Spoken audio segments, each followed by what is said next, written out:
Hey, welcome back. It's that time of the week once again for your Edge of Innovation podcast. It's Disruptive AF with myself, Trigger Jordan, and my astute co-host, Daniel Holter. What's up, Dan? Good to see you once again. Hey, what's up, Trigger? How are you doing? You appear to be outside this time.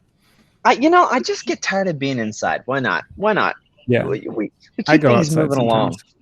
I know. It's nice. Yeah. It's beautiful. It's pretty toasty, but it's about as hot as our conversation today is going to be right here at Disruptive AF, because that was a perfect segue. I'm not even going to lie about it. It was flawless. Yeah, dude. Well, seriously, man, we're totally honored to have with us a fellow innovator who's at the U.S. Air Force Center of Strategy and Technology right now. Now, his name is Brad Short, but goes by Ralphie, and he's been a senior air battle manager and intrapreneur who creates not only leading edge technologies, but directly impacts the warfighter. And one of the cool things, Dan, about him, as we get ready to introduce him here in a second, is that, he went to the first ever AFWERX Spark Collider in August of 2019 and took his project, which is called Widow, from an idea and a prototype to an operational software, which is awesome. I mean, this is Ralphie, welcome to Disruptive AF. You are the epitome of Air Force innovator just through and through. So welcome to Disruptive AF podcast. We're so glad to have you, man. Yeah, thanks. Glad to be here. Should be fun. It will. So tell us a little bit about your start, where you got started. So you're an air battle manager. And being a fellow AWACS person myself, it's interesting to see how people really got their start kind of in the innovation circuit, no matter where they're at. So where did you really get started? Yeah, so the actual idea started when I was up at Elmendorf in Alaska as the chief of wing weapons and tactics up there. But really, it was kind of born out of frustration of being a mission planning cell chief and a mission commander over the last, 8 to 10 years, where we've been doing things super old school. We've finally got out of chalkboards. We're into whiteboards now, but we're talking about whiteboards and Excel and PowerPoint when we're in the 21st century here, and we should be able to have things that update automatically no matter where you're at in the world. So it was really just trying to apply like good modern technology to a problem that's really never been addressed. I feel like a lot of people are still riding that high of the switch from chalkboards to whiteboards. They're like, we did it, folks. Yeah, exactly. And I can't tell you how many whiteboards are still bought all the time. It's kind of like the TVs at the end of the fiscal year thing. Like whiteboards is kind of like the other piece of that too. Yeah, absolutely. And one thing I heard in there, just as the sort of impetus for your journey into the innovation space, was frustration. I think that maybe we have like a culture that kind of says that we should keep our frustration to ourselves. Is that kind of what you feel like you did, and what changed for you that might have turned that frustration into action? Yeah, obviously in the military environment, you're supposed to just kind of suck it up and deal with what you got, right? And just kind of get through the mission and what you're doing. But I will say that I think being in a leadership environment that that encourages innovation and doesn't accept that we just do things the way we've always done them was a huge precursor to kind of break out of that mold and say, look, like we have the ability to do something better here. Like, let's take some time and really look at it and do it. Now that entailed working pretty much 2 full-time jobs for a year, but in my estimation, it was worth it, at least to try and get something down the road. Yeah, you're in good company there. I mean, just with us, you're talking to a couple of people who are kind of used to being that kind of values driven, just picking up a whole other job because we would rather produce value than keep doing things the way that we were. So, so I mean, I think that's super important, that the leadership kind of paved the way. It sounds like they kind of made the environment so that you felt capable of acting on that. Yeah, absolutely. I mean, we've had up at the third wing, like there honestly is a culture of innovation. And I mean, I've been around long enough that there's so many buzzwords that go on in the military. And I'm sure people are sick of hearing the I word, but we have 2 wings up at at JBER, we have the 673rd, which is like our support wing, and they have the traditional Spark cell, and then we have the 3rd wing, which is our operational wing with the AWACS C-17 and F-22s. And I would say 100% of the projects, innovation things coming out of JBER in the past have been either on the 673rd support side or in the maintenance group, which is phenomenal. Like, they all do really great work, and there's a lot of really awesome projects there. But I've never really seen that many projects on the ops side of things that impact like actual flying operations on a day-to-day basis, besides the the maintenance stuff, which is phenomenal. That the guys up at JBER can print parts, and they've got a 3D lab, and they're doing all kinds of cool stuff. So we wanted to get in on that a little bit too. That's really interesting you say that, because when you think about the ops side, you see organizations like special operations and these units that are completely used to and adapted to being agile in whatever they have to do. And getting parts on aircraft or the type of technology they're using, it's more important to have the use case of the mission prioritized than it is the bureaucracy that would hold it back. But oftentimes when you look at the actual operations of what a normal squadron is, or just any operations squadron, I think people really find themselves set back of saying, it's going to take forever to get this part on the aircraft. We might as well not even try. So what are some of the challenges as you were looking in this innovation space? Because when you're talking about hanging stuff off aircraft or adding technology to aircraft, especially for operations, there's a lot that goes into it. And when you start looking at it, it's not that it's impossible. It's just it takes a lot of commitment to be able to see that through. So when you started in on this project, Widow, I guess first, really, what is it? And when you saw the need for it, kind of out of that place of frustration, what kept you from stopping?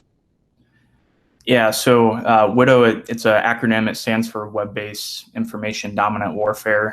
What it stands for doesn't really matter. Just needed a cool name and a cool logo.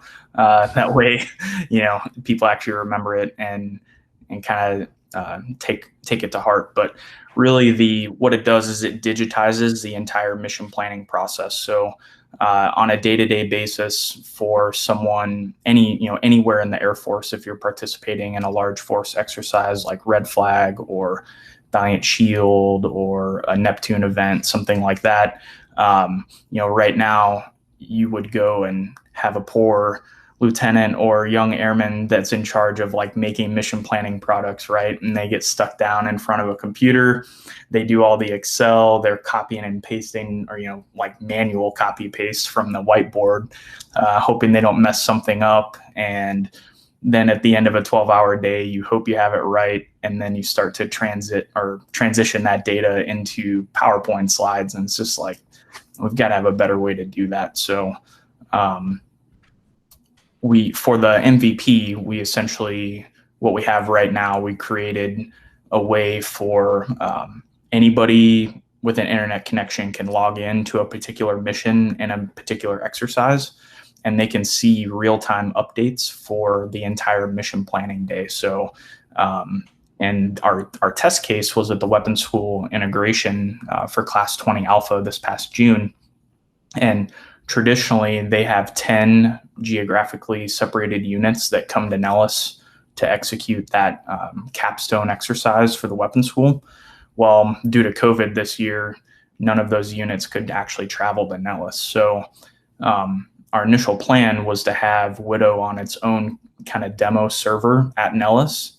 But we got the call from Nellis in April to say, hey, can you guys make this thing live on the Air Force network in record time, essentially. So the guys at BrainGoo that I had on contract, they went from no code to on platform 1 live on Air Force Nipper in 4 weeks. And that's incredible. Yeah, absolutely. Dude, that is unheard of. Yeah, it was just a phenomenal effort. And essentially everyone we ran into at Nellis, like as they started to use Widow and they're flying live missions, like some of the largest missions in the Air Force with the products created out of Widow, they were just shocked that something like that could be built that fast and work that well. And we also, we live by the continuous improvement, continuous deployment cycle on platform 1. And BrainGoo was able to make over 300 changes in 12 days, both front end and back end, from direct operator feedback. And that's like, we're not used to that in the Air Force. We're used to having to talk to 6 or 7 different levels below an actual contractor to get something changed or just even understand like why it works, how it does.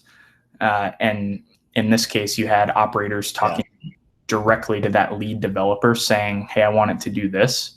And minutes later, it would do that. So it's pretty impressive.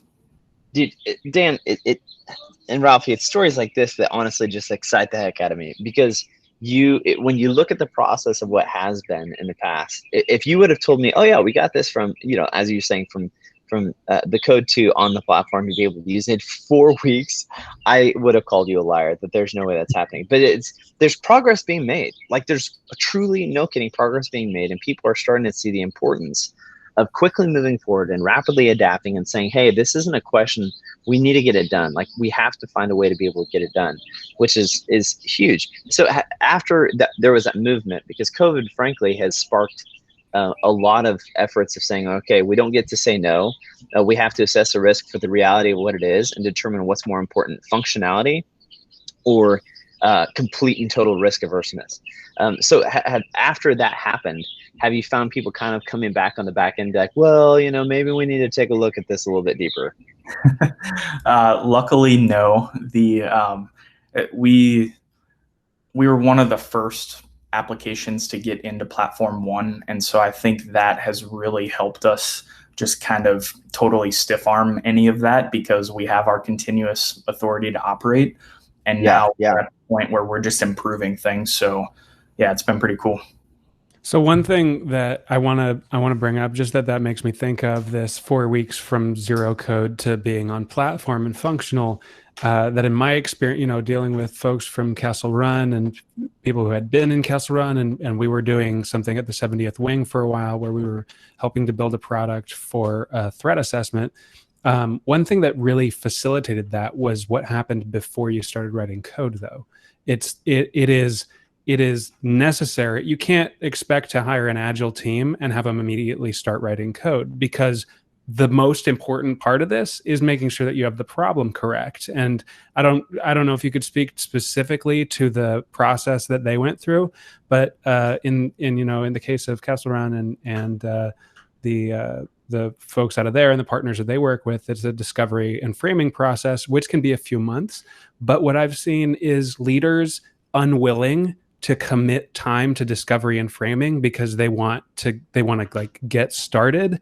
But as a result, you have Air Force leaders still dropping millions and millions of dollars on waterfall contracts to build products that will happen in a few years and won't work. I see it still happening today because they're not willing to commit to a couple of months of discovery and framing. Yeah, 100%, Daniel. That's we had a lot of time in between August and this past April to do a lot of whiteboarding sessions between BrainGoo and I, some wireframing, just really teasing out the problem. One of the, I can't remember if I mentioned it earlier or not, but when I pitched at Spark Collider, they had 100 small businesses there. There were 13 that ended up showing interest in my pitch to try and solve the problem. And so I took about 3 months to sift through those 13 companies and really feel them out, and narrowed it down to 2, and then finally chose BrainGoo. But one of the reasons I chose them is just their ability to quickly understand the problem. And they weren't looking for me to say, here's how I want you to solve it. They wanted to understand the problem. And then they took their very capable, dynamic team and said, hey, what do you think about this? And then we just start tweaking from there. So that was pretty imperative to be able to run fast. Absolutely. And it's something I would warn people against when you're being, as people are being contacted by companies. If a company approaches you and says, I understand your problem, they are lying. Yeah. They are lying to you. Because if you have not interacted with the users, the people who are going to be using this product, if they're not doing the design of the product in collaboration and coordination with users, they have no basis from which to say they understand the problem, which is, it sounds like you kind of went through your own it's an interesting process using the Spark Collider, getting a bunch of different pitches and finding somebody with that mindset of curiosity and willingness to really explore the problem. That was, it sounds like, really essential in getting to the right product. Yeah, absolutely. And, you know, when I started down this journey, I thought I was alone in people trying to solve this problem. There were some other efforts going on in the mission planning space, but none of them could act on the speed or like the decision speed that we could. And so we, quite frankly, we just lapped them. And we lapped them. We got on Nipper. We got a continuous ATO, and now this is, you know, designated as the Air Force solution for a mission planning cell software. And like that to me was pretty incredible, because I looked at the other efforts going on and the amount of money that they were spending and what they weren't producing. And it was just pretty cool to see something that was $230,000 turn into this. Yeah. So is this something? Because I know there's a lot of people who have ideas who are in the military and they have this original idea of saying, hey, maybe it's not original in the sense of the problem it's solving, but the way in which you go about solving it and creating that platform to be able to do it. So is this something that, as you were looking at it, so Widow is your creation, and then it's, you know, you had to set up a separate company and then you hired people to be able to contract it to the Air Force, or was this something that was built within the Air Force and then they just got money allocated to it? Because there's a lot of people who go through this intellectual property struggle of saying, yes, I was in the military, but actually this was my idea. And this is, you know, a new area that the Air Force is getting into, because we have to value and respect the intellectual ability and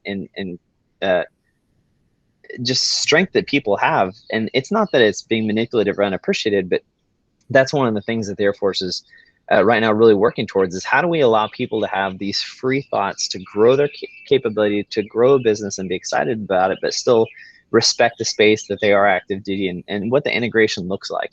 So what were those steps and kind of what was that transition for you? Yeah. So when I was working with the original idea, and then I went to the Spark Collider, I kind of knew at the point that I went to the Spark Collider that like my IP's out the, it's out the window, which I'm perfectly fine with. I just wanted to problem solve for all my bros and sisters that are going to come behind me, that I don't want them to have the same, 8 to 10 year frustration that I did. So, but what I did was, I took the idea, and it's not a new idea, to be quite honest. Like I've heard people talk about this for years of, hey, we need to have something like this. We're sick of the way it is, all that type of stuff. The difference was just the platform to be able to try and solve the problem through the AFWERX Spark Collider, being able to articulate the problem in a way to leadership to get them to buy in with a little bit of money. Like my wing commander gave me $150,000. So he paid for over 2/3 of the first Widow development, Colonel Davis at the 3rd Wing. And if he didn't do that, like the Air Force wouldn't have Widow right now. And just his ability to buy in and trust in me as as the Chief of Wing Weapons and Tactics, and I'm saying, this is a good idea, this is something we need to do. That's really what made it happen. And then me just being able to stick through it with brain goo on a day-to-day basis on, hey guys, like we're marching towards this. Like, I promise you, if we get this done, like it's going to be big. We just actually got to get it done. Yeah, that's several times on podcasts and episodes before we've mentioned where if leaders will simply invest, empower, and release their people to be able to launch into the ideas that they have. And this is just one more example of it. I mean, those 3 things. I know it's hokey to have 3 core leadership principles and say, oh man, if we'll just do this, but seriously, it's that simple. if you invest into your people with the resources they need, empower them to be able to do it, and release them, they come up with great ideas, like seriously great ideas. So, hey, we're going to take a break real quick right here on Disruptive AF. And when we come back, not only are we going to talk about what's coming up next for Widow and for Ralphie and his team, but also some of the challenges they've really had to work through, that maybe some of the challenges they knew about beforehand, but how do you wade your way through those waters of just innovating in a space that maybe sometimes isn't necessarily friendly to innovation. So we'll be right back here on the Disruptive AF podcast. Thanks for joining us.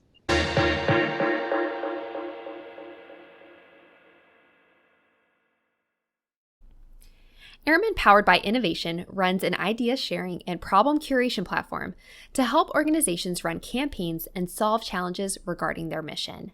Explore topics like the Vice Chief's Challenge Saving Airman Time and COVID-19 teleworking best practices to get involved. Create an account or learn more on us.af.ideascalegov.com.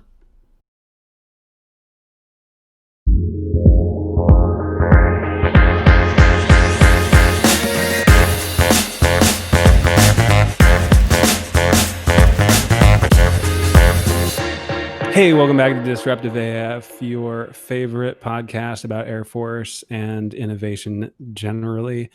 We are here with Brad Ralphie Short. He is a senior air battle manager and intrapreneur who's been working on the Widow project. And one thing that really stood out to me that we kind of passed over pretty quickly was that the continuous ATO process and how that might have enabled the form of development that you saw with the Widow project. And I've seen be kind of fundamental to the success of other software development efforts. So if you could speak a little bit to what it is when what people mean when they refer to a continuous ATO to start with. Let's kind of like demystify that, and what Platform One specifically is enabling for people who might want to get into this this software development space.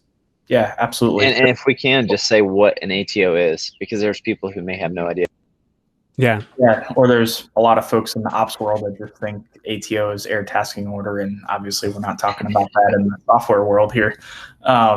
So ATO is an authority to operate, which is essentially your golden ticket to be able to put either a software application or even access like a cloud hosted website within an official Air Force network, whether that be NIPR, SIPR, JWICS, SAP networks as well, coming up in the future. So that authority to operate usually goes through a months-long process. It starts with an RMF, like a risk management framework. That's the old school way of doing things on the A6, like comm side. And then after a few months, you may or may not get your application approved, and then you can go to it or load it on a NIPR computer. But what a continuous ATO does is it essentially says, if you create your software or your application, or you set up your cloud-based service within specific parameters within a specific pipeline, then as long as you follow the rules of that pipeline, then you're able to continuously improve your software, continuously deploy your changes within that continuous ATO. So it's essentially sets up a process to allow fast, agile teams to make changes when they need to without having to go back through a months-long paperwork process. And the Chief Software Officer of the Air Force, Nick Shalane, has been a huge proponent and really, made Platform One kind of what it is right now. And that's, a DoD level Platform One, which is the pipeline that Widow sits on right now. And it's really the way of the future for cloud-based services on multiple different security levels. So if there's anybody out there listening that's familiar with Mattermost, maybe your wing is using that for FOUO type communication. That's also on Platform One. And the same way that you log in to Mattermost right now on any device without a CAC, you'll be able to do that with Widow in a few weeks as well, and still be able to process FOUO data. So it's pretty cool. Yeah, that's incredible. And this is like, I think the thing that really made me understand the power of this is when you're looking at something that's like software as a service, like a web app that you're logging, you're just going into in your browser every day, or even like a phone app that you go into. You might go into it and it's like there's an update available. Well, these agile teams are sometimes dropping like tens or even hundreds of updates over the course of a day or a week. And in the past, when it was installed on your computer as like this thing that you had to download and then run an executable, it was there was this whole process. It's like we're bringing something new into the system, whereas since now everything can be hosted on these secure environments, we can continually respond to user needs, which is really essential in this agile development approach. Yeah, absolutely. It's critical for applications like Widow and others that are coming down the line onto Platform One. And when you start to look towards the future of ABMS, like the Advanced Battle Management System, their applications are all going to ride on Platform One as well. So, there's really a lot of buy-in to the platform, and that is just going to make it a lot better, in the long run as well. So, you start talking about distributed operations and how, we're not going to have our fancy Air Force networks set up everywhere we need to be. So we have to be able to access certain things with any type of internet connection, as long as we have the right kind of security set up and everything. So that's what Platform One is going to allow us to do. That when that happens, that's going to be absolutely, it's going to be revolutionary. And I don't use that term often, but it's going to completely change the way that we think about operations, the way we think about planning, the way we think about literally everything. And I've heard people several times talk about zero trust network, and being able to get access to the things that we need, regardless of where you're at, regardless of what type of connectivity you have. And this isn't it's no longer a conversation of, hey, this would be cool. It's really a necessity. And one of the things, I'd say the younger generations of the Air Force, I'll say majors and below. I like to consider ourselves younger, but for the majors and below, for us, I think we know, all of us know, or anybody who's tech savvy realize this isn't something we get to say no to. It's just who's going to get there first, and who's going to learn to operate in this realm, who's going to learn to operate in this space, who's going to be able to capitalize on it. It's not, we don't get to say no anymore. And Dan and team, that's one of the things that I've really seen the transition of in the last year, has been they're used to, at times when talking about not just zero trust network, but building on a platform so that it can go to a continuous ATO. It seemed almost previously, it was like that, well, we're not sure if that's going to be capable. And that mindset seems to be going away of, it's not that it's not capable, we have to make it capable. We have to get there. How is it that we do it, and how do we start the changes so everything makes sense? Yeah, absolutely. I think that the old way of doing things is just less and less acceptable, especially as people in their daily lives are using things that are developed in an agile manner, that are, like when something new comes out, for example, like a budgeting app or something, and it's brand new, and I find that it's useful to me, a lot of times I can reach out directly to the development team and say, hey, this thing isn't working for me. And they will jump on it and they will fix a feature for me. And that is the future of software. It is responsiveness to human needs on the ground, rather than some sort of broad. So right now I'm in a certifying course for design thinking. And one thing that occurred to me, just this phrase, as I was discussing things with the director of the course from the Darden School of Business today, is the idea that if you try and design for everybody, you end up designing for nobody. If you are not in direct contact with people and designing for those people, if you're trying to design for the average person doesn't exist. It's a artificial concept. That's a great point. You cannot design for them.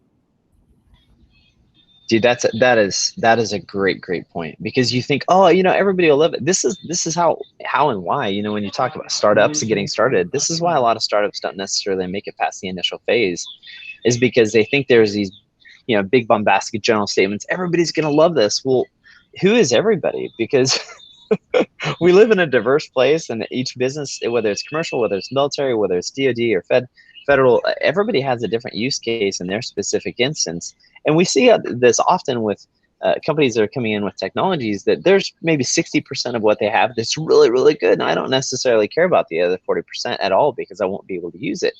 Well, it was really interesting that for when I first kind of got started in the SBIR process, understanding what it was, I was excited to find 1 or 2 items that the company had that were useful to us. I mean, really excited. And that was worth getting, you know, a phase 1 SBIR for, to develop this piece. And it took a while for some of the commercial companies in the SBIR process to realize, I don't want everything. I don't necessarily want or need everything you're throwing at me. I just need this one thing that you got, and I need it to be really, really good, because if you do, it'll save me so much time.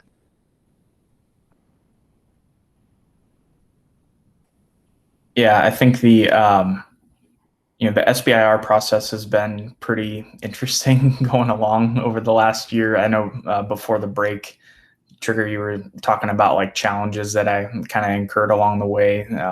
It's probably a good segue because most of the challenges were with the SBIR process.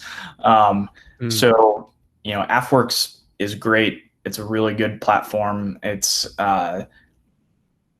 gives people the jumping off point to be innovative and to kind of open up their eyes to what could happen. But I think sometimes there's, you know, airmen may think, or the message comes across, hey, this is going to be super easy. Like, you're going to go tell this company that you have this great idea. You're going to get a pile of money to go solve this problem however you want to, and everything's going to be done for you. And all you have to do is like have this super cool idea, and then it's going to happen. Newsflash for everybody, like, that is not how it happens.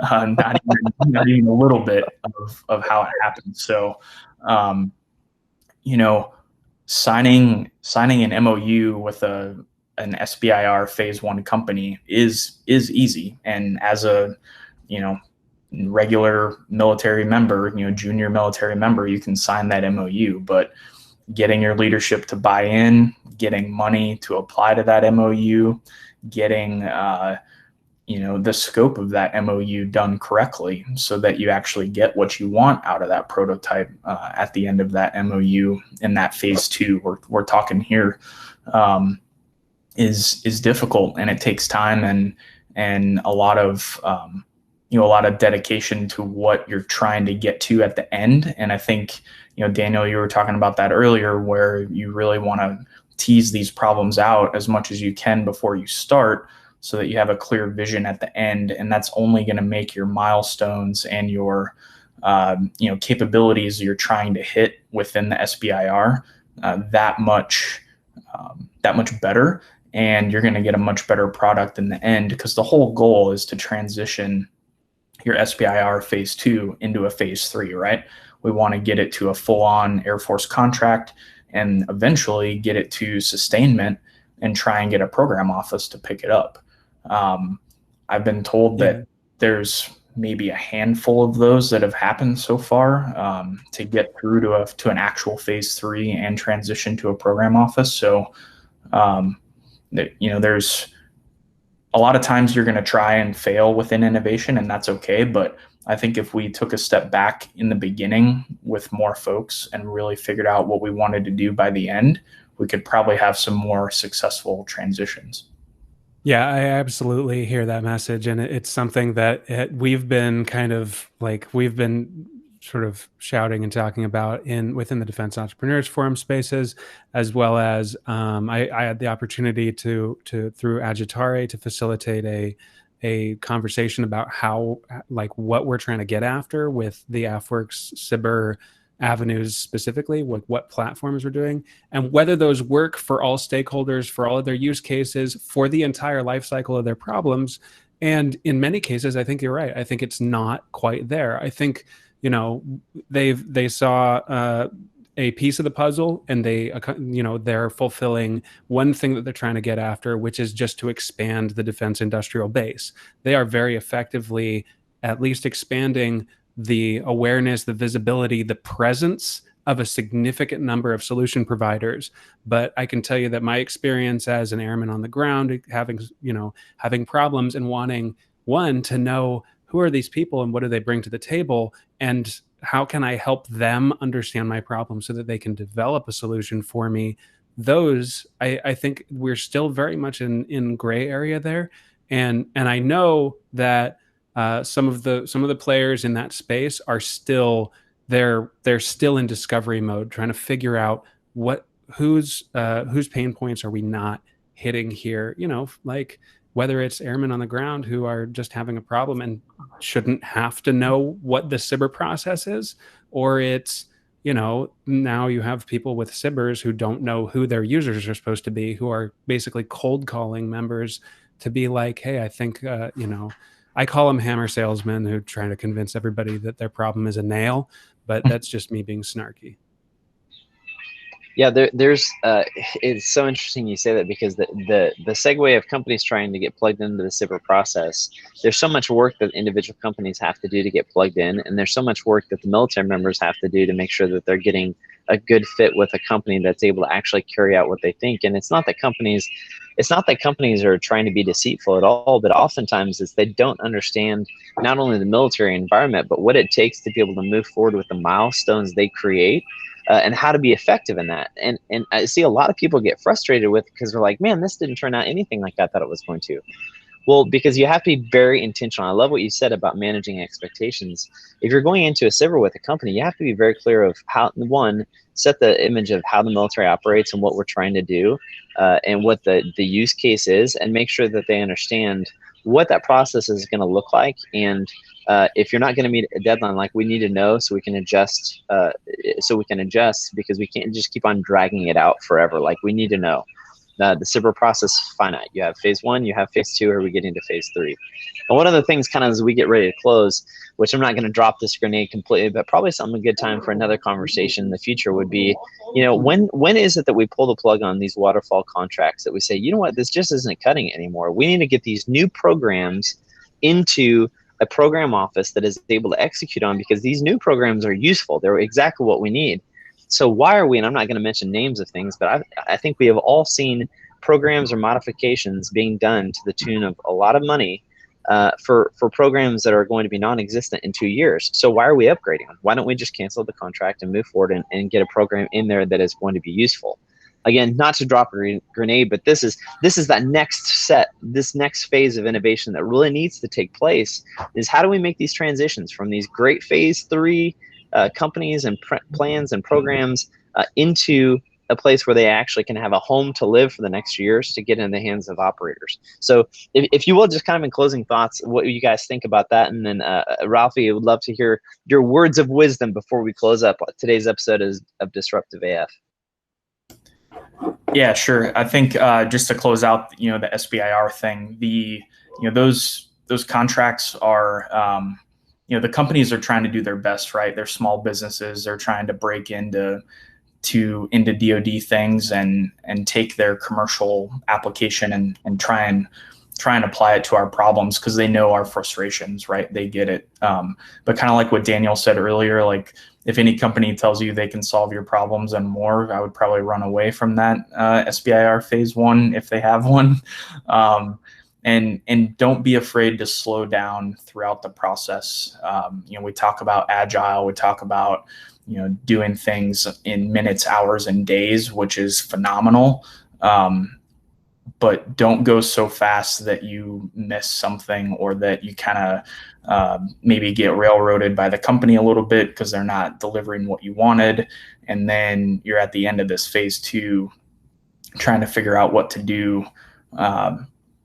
Because as a military member, you need that solution, but if it really wasn't what you wanted, like, do you want to continue or not? So, it really pays to be slow and methodical, which will just help you go faster in the future. But I do want to make sure that I give a shout out to the 673rd Cons who actually executed my SBIR contract for me, because they're an operational contracting squadron at a combat coded wing in PACAF, right? Like the NDS #1 priority.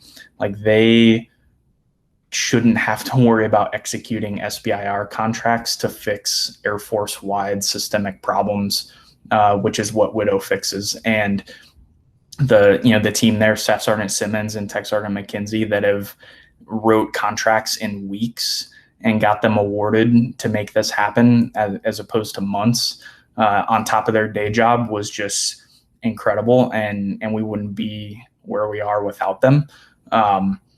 The flip side of that is now this is getting so big that I'm probably going to have to transition the entire contract over to somewhere else just because it's too much for a local, comms squadron to kind of handle.